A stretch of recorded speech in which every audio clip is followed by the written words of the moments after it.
आज धोरण 11 विषय हिंदी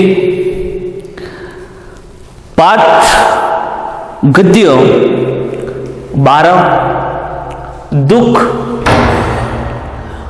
उनका लेखक यशपाल के बारे में दुख कहानी में लेखक के दो ऐसे परिवार की समस्या जो है वो आपके सामने रखी है।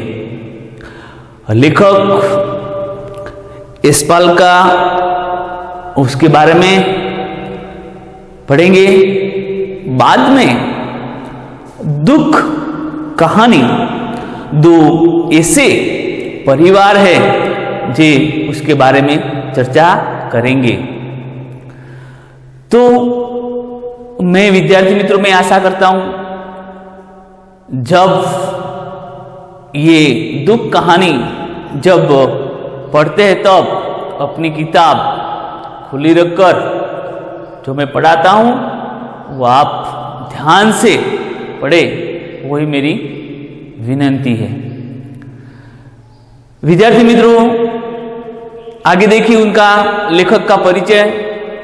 यशपाल, उनका जन्म 1903, उनका निधन 1976 में उनका मृत्यु हुआ था।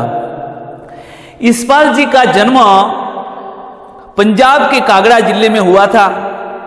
उनका पिता का नाम हीरालाल और माता प्रेमा देवी एक सामान्य परिवार के थे। यशपाल प्रारंभिक शिक्षा स्कूल में हुई थी। कागड़ी गुरुकुल में हुई थी। उस शिक्षा नेशनल कॉलेज लाहौर में उनका शिक्षण लिया गया था। सरदार भगत सिंह और सुखदेव के क्रांतिकारी विचारों का उनके प्रभावित कर दिया गया था। मित्रों, ये दोनों सुखदेव जी और सरदार भगत जी वो महान देश के नेता, महान एक क्रांतिकारी, देश के आजादी दिलाने के लिए उनका महत्व दिया गया था। उनका जो विचार था उनके मन में प्रभावित कर दिया था लेखक ने। उसके बाद क्या होता है, होकर क्रांतिकारी दल का एक सदस्य बना।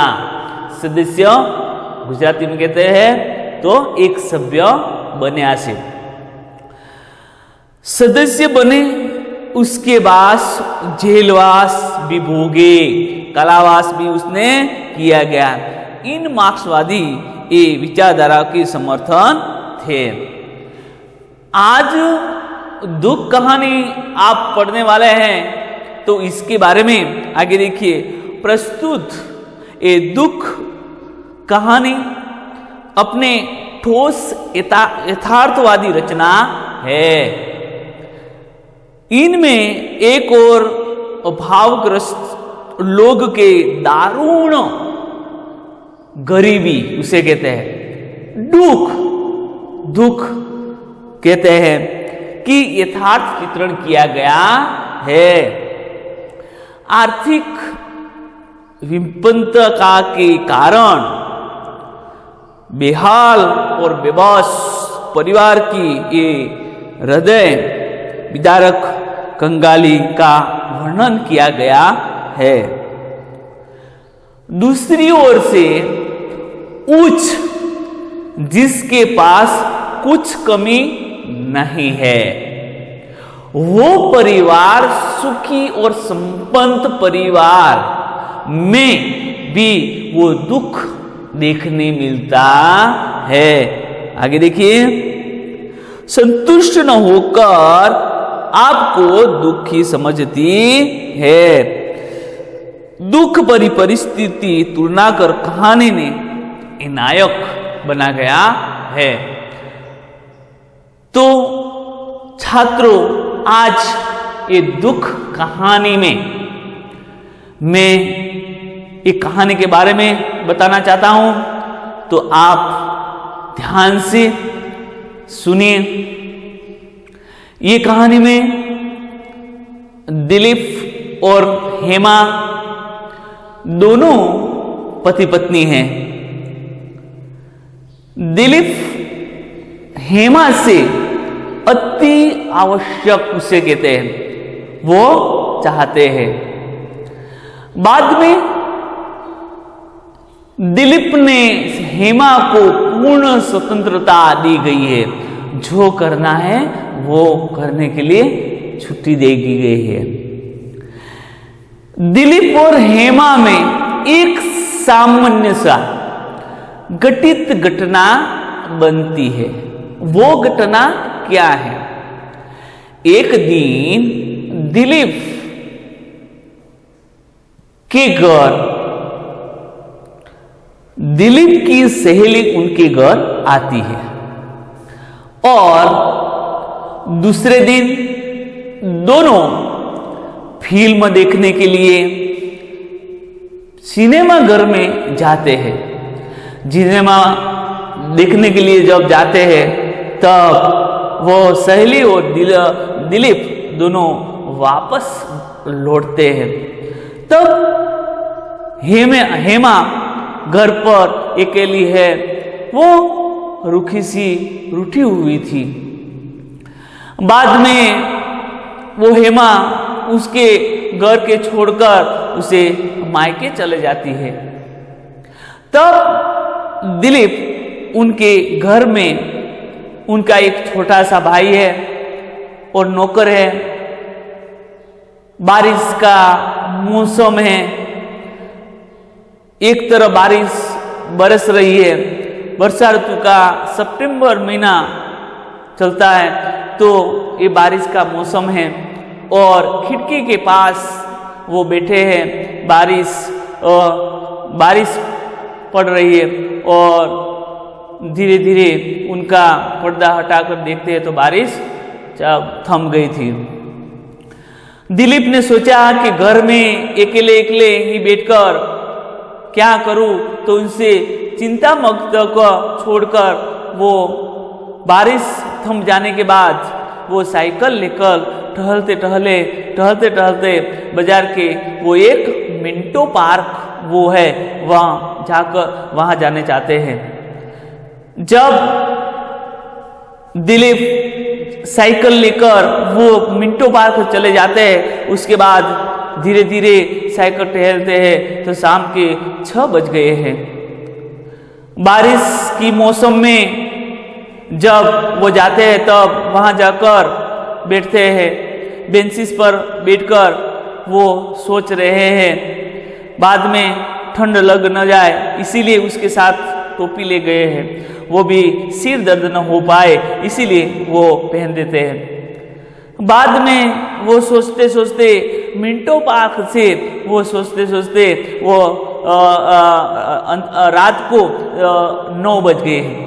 9 बज के बाद वो साइकिल टहलते आते थे, तब अंधारी रात में एक रोड रास्ते के समीप में एक छोटा सा बालक, एक खोमचे वाला ये थाली में ये ढेरिया लगाकर बैठा था।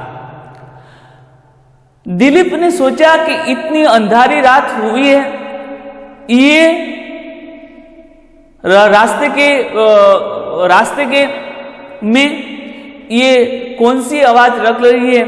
तो एक छोटा सा बालक और उनकी थाली में एक पकौड़िया की ढेर लगाकर और बैठा ठुठुर रहा था। ठंड लग रही थी क्योंकि बारिश हुई थी, वर्षा ऋतु का समय था और उसे ठुठुर रहा था।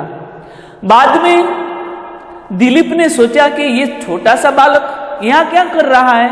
तो उसने वहां पर जाकर देखा तो ये बालक ये पकोड़े की ढेरिया लगाकर वो बैठा था। दिलीप उस बालक के पास जाकर कहते हैं कि ये पकोड़े कितने दाम के? तो वो छोटा सा बालक ने उसने कहा कि 8 पैसे के पकोड़े। दिलीप ने मन में उसने सोचा कि कहीं ना कहीं उसकी व्यथा, उसका दुख होगा। इतना छोटा सा बालक इतने 9 बजे तक यहाँ ये पकोड़े बेच रहे हैं। तो दिलीप उसके सामने मुस्कुराकर कहा, तो उसने के सब 8 पैसे में ही ढेरिया मिलेगी। तो दिलीप ने ये सारी ढेरिया उसे ले ली। उसने छोटा सा बालक ने उसने कहा ये ढेरिया थी, उसके पास वो रुमाल था उसमें बांध कर दे दिया।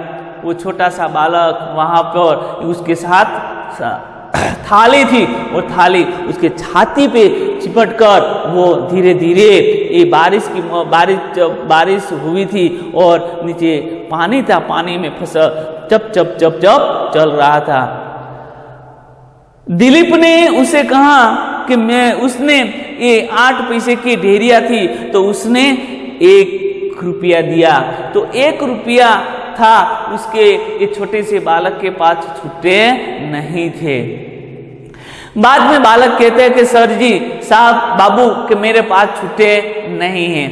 तो उसने कहा कि घर पर तो होगा नहीं। तो बालक उसे सोचता है घर पर इसी कंगाल है, घर पर छुट्टे पैसे नहीं है, बाबूजी से कहाँ से लाकर दूंगा।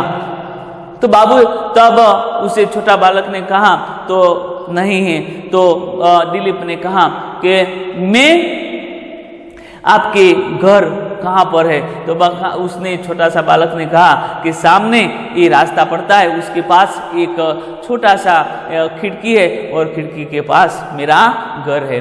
तो दिलीप ने कहा कि आप चलो मैं भी आपके घर आऊँगा। तो वो छोटे से बालक ने कहा कि मेरे घर पर छुट्टे पैसे नहीं हैं। दोनों वो एक दूसरे से बात करते करते उनके घर जाते हैं। तो दिलीप उसे पूछते हैं कि तुम्हारा बाप क्या करता है और घर में कौन कौन है? वो सब बात ये रास्ते में दोनों ये करते करते जाते हैं। दूसरे जाते हैं तब रास्ते में उसे ये बालक उनके बाप के बारे में पूछा तो उन्होंने कहा कि मेरा बाप मर चुका है। बाद में वो भी उसे दिलीप में मन में क्षोभ लगा, दुख लगा। इसीलिए छोटा बालक तब उसने फिर से कहा कि घर और दूसरा कौन है? मेरी एक माँ है, मेरे बहन नहीं है। तो माँ क्या करती है? दिलीप ने पूछा क्या करती है? तो उसने कहा बस घर पे है, एक बाबू के घर बर्तन चौका करने के लिए वो काम करती थी, लेकिन बाबू ने उसे निकाल दिया। बाद में निकाल दिया तब वहां पे जब काम करती थी तब उसे 250 रुपये मिलते थे। बाद में 250 रुपये में काम करती थी, वहां से निकाल दिया और वहां पे एक दूसरी औरत थी उसने रख लिया। वो 200 रुपये में काम करती है, इसीलिए मेरी माँ को वहां से निकाल दिया गया।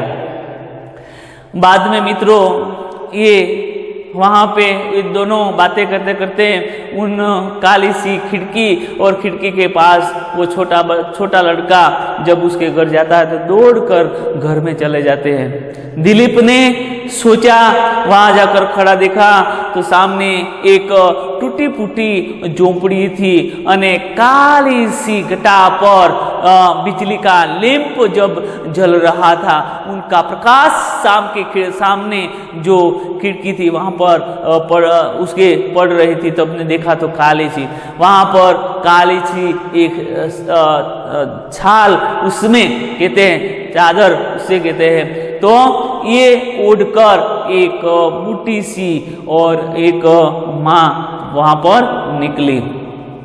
माँ ने उसे कहा कि हमारे पास छुट्टे पैसे नहीं हैं, आप ये पैसे वापस ले जाइए और छुट्टा करके दीजिए। तब दिलीप ने मन में लगा कि ये अत्यंत दारुण गरीब परिस्थिति है, तो उसने दिलीप ने कहा रख लीजिए, मेरे को कोई ज़रूरत नहीं है, ये छोटा सा बालक है, उसके लिए खाना ले जाइए, खाना लेकर उसे खिलाइए। तब दपली माँ मना कर देती है, नहीं आपका ये 1 रुपया ले जाइए, कल मेरा बालक आपके पास आएगा और ले जाएगा। बाद में मित्रों ये 1 रुपया देकर वहाँ से भी दिलीप निकल जाता है।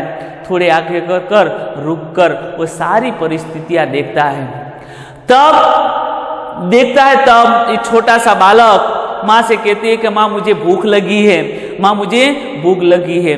तब ये वो माँ एक काली अंगूठी में से एक 2 रोटी निकालती है, 2 रोटी निकालती है और एक सूखी सी रोटी है। इस सूखी सी रोटी निकालकर और उसके साथ नमक के साथ उसे खिलाने देती है। तो छोटा सा बालक उसे कहते हैं कि ये सूखी सी रोटी और उसके साथ नमक कैसे मैं खाऊं? तो वो उनकी माँ कहती है बाबूजी 1 रुपया दे दिया है, सुबह में दाल लेकर लाऊंगा, उसे तुझे खिलाऊंगा। तो वो बालक करता है और मना कर देते हैं। मना करने के बाद वो उसके मन में दुख क्षमा लेते हैं। बाद में थोड़ी देर के बाद वो बालक फिर से उसके माँ से कहता है कि माँ तूने खा लिया। तो छोटे से बालक ने फिर से कहा तूने खा लिया। सिर्फ मित्रों 2 ही रोटी थी और 2 ही रोटी में माँ ने सुबह से खाया भी नहीं था, इसीलिए वो माँ उसे मना करती है, मैंने खा लिया बेटा, आप तुझे खा लीजिए। बाद में 2 रोटियां थी, 2 में से 1 रोटी उसने माँ ने दे दी और 1 रोटी उसके पास रखी। तभी वो माँ एक नमक के साथ खाने के लिए तब जो देखती है तब वो सोचती है कि इतनी गरीबी ही, वो सब जो माँ और बेटे ने जो कर रहे थे वो सब दिलीप वो देख रहे थे। उसके बाद वहाँ पे चले जाते हैं। मिंटो पार्क से चलते चलते उनके घर आते हैं। घर आते ही और नौकर ने उसे कहा, क्योंकि उसे कहा दिलीप भरे दिल से मकान पर आते हैं और नौकर से पता चला कि एक भद्र पुरुष आए थे कुछ थोड़ी देर बैठकर वो चले गए। उसके नाम भी बताए और दिलीप ने सोचा कि वो जो माँ और बेटे ने जे दुख भरी कहानी थी उसके मन में यहाँ पे घूम रही थी और विचार कर रहे थे क्या करें। और सब कुछ वहाँ जाते हैं तो नौकर ने दुल्लाकर देखा तो ये मना कर दिया, मुझे भूख नहीं है, मुझे खाना नहीं है। तब दिलीप ने मन में ही एक ही वो जो माँ और बेटे के जे दुख जो सुखिया रोटी थी उसे ही मन में वो विचार ही चल रहा था। बाद में उनका एक छोटा सा भाई था और छोटा सा भाई वो साइकिल लेकर आता है तो उसे एक लिफाफा लेकर आता है। लिफाफे में उनकी पत्नी हेमा का ये पत्र लिखा हुआ था और पत्र में जो लिखा हुआ था तो ये पत्र में उसे देखकर हुआ तो दिलीप ने उसे पढ़ा तो इसमें उनकी पत्नी हेमा ने लिखा था, मैं इस जीवन में दुख को ही देखने के लिए मैं पैदा हुई हूँ। इतना ही पढ़ा तो दिलीप ने ये पत्र फाड़कर फेंक दिया। दुख तो तूने देखा नहीं है। देखिए दिलीप ने ये पत्र फाड़कर फेंक दिया। उनके तो दिमाग में वो झोंपड़ी वाली वो कहानी थी वो उनके सामने घूम रही थी। देखते में माँ बेटे के दुख वो चित्र उसके सामने वो लगते थे। उससे मुंह से निकला, काश तुझी जिंदगी में काश तुम्हें जानती कि दूध किसे कहते हैं वो तुझे जाना नहीं है। तो आज ये दुख कहानी में दो ऐसे जो परिवार है तो अलग अलग ये कहानी की ये यशपाल जी ने दिया गया है।